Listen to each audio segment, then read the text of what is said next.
What's your Shamtasticgang, the bitches? Okay, welcome back to another video where we're talking about the season finale of Dandadan Season 2. Okay, we're talking about episode 12. So if you've never seen my face before, my name is Shamar Miles, and we're in our Apollo Match and Manga series, okay? Over here, we talk about BL manga and anime while playing Marvel Rivals and Demon Slayer Hinokami Chronicles 2. So if you like BL and you like anime and manga and you have questions and other opinions that you want to talk and have conversations about with other people, this is the place for you. And I'm so excited because Dandadan is one of my favorite series that I happened to stumble across last year, and I just binged and I've been hooked ever since. The comedic value, the animation, the love of the characters, it's just irresistible to watch. So I have been vlogging these last couple episodes and giving a review of them, and we're finally here at the season finale. And of course, we already know that Dandadan has been renewed for season 3. So let's jump into episode 12. So we know in episode 11, there was a kaiju that showed up that the whole gang is fighting at this point. So we have Eva Ai, Kenta, Momo, and Okarun. And they have used the nano skin to be able to fight the kaiju. So we're up to the point now where Kenta has finally learned how to control the robot by using the nano skin. So tell me why Momo is fussing at Kenta or whatnot, and he cuts her off the thing. That's what I'm saying. Like, this show is so funny, bruh. You know, I will say, this opening is fire. This is my first time listening to it. After seasons 1 opening, like, it was hard for me to, like, transition over to season 2's opening. But this one is crazy. I'm really liking it the first time hearing it. Clash! Space Kaiju versus Giant Robot. Let's go. Episode 12, season 2. Let's go. I don't know. I feel like Kenta, okay, so as I'm watching the episode, I feel like Kenta has so much to prove to me, especially after all the character development and powers that we've seen from Okarun, Gigi, and Momo. So just seeing this giant robot is like, I need a lot more. So the Space Kaiju just ripped off the giant robot's arm, and tell me why Kenta picked up the arm and threw it at the kaiju. Okay, I'm living. Wait, so y'all have to tell me if this lore, is Kenta a fan of My Hero Academia? Look at this book bag. Is he a fan of My Hero? Come on, y'all get the reference? Y'all just asked me on the floor. He said, "Leave the rest of me, Kenta Emperor, Great Pegasus Sakata." Let's also shut up. You better not be moving this thing before we all get motion sickness. You know, after watching this transformation of the giant robot, I don't know who's a better leader, Ira or Momo. Momo really gets the job done, so Ira is really gonna have to step up to the plate for us and being a leader of the team.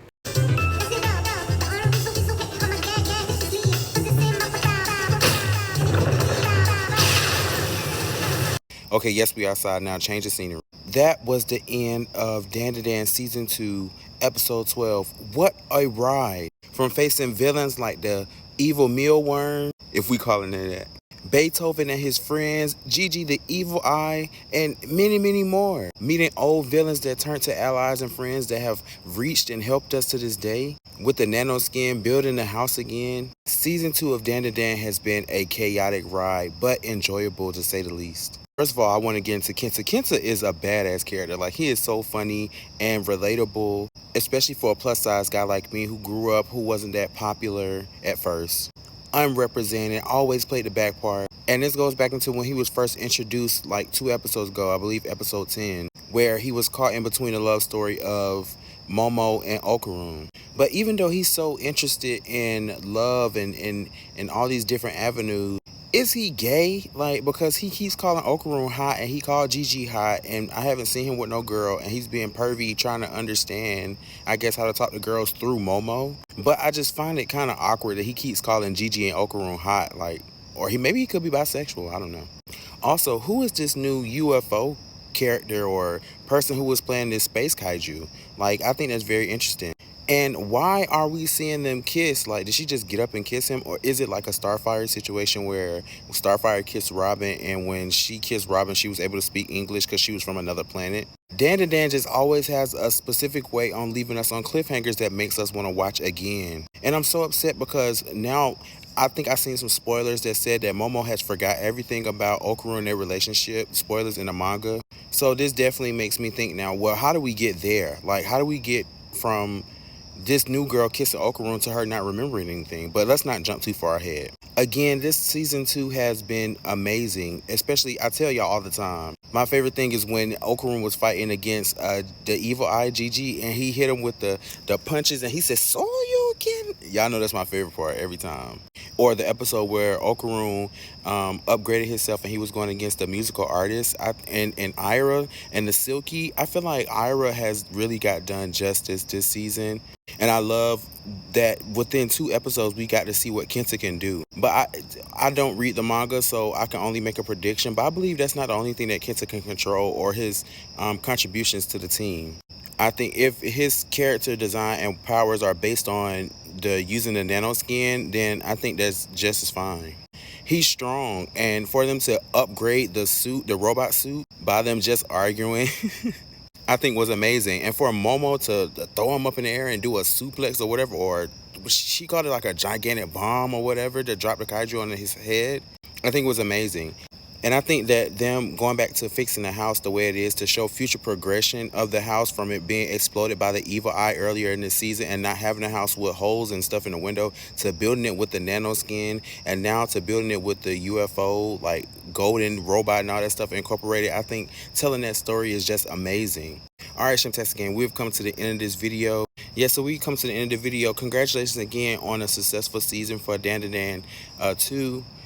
Overall rating of the season is an 8.3 in my opinion. I kind of got lost in the story a little bit, but they summed it up and brought it back together. This show is so abstract, and I believe that's why people really fall in love with it, because they're not sure what they're going to get next. Now, just because we come to the end of Dandadan season 2 doesn't mean that we're over with the Apollo era Match Manga series, okay? The movement goes on forever as long as there's breath in my body. So we still have one more show to end. I believe that ends next week. That is the summer that Hikaru died, and that's episode 12.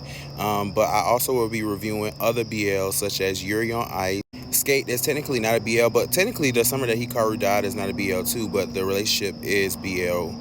Like Twilight in Our Focus, Given, and so many more other shows. I really want to start doing like One Piece as well and just any other animes, but I want to keep it focused on BL, that genre. So Shamtasticgang, I hope you have enjoyed these reviews and that you will stay along for the ride. So make sure that you like this video, make sure you save this video, leave a comment, preferably a yellow heart, because over here we share love.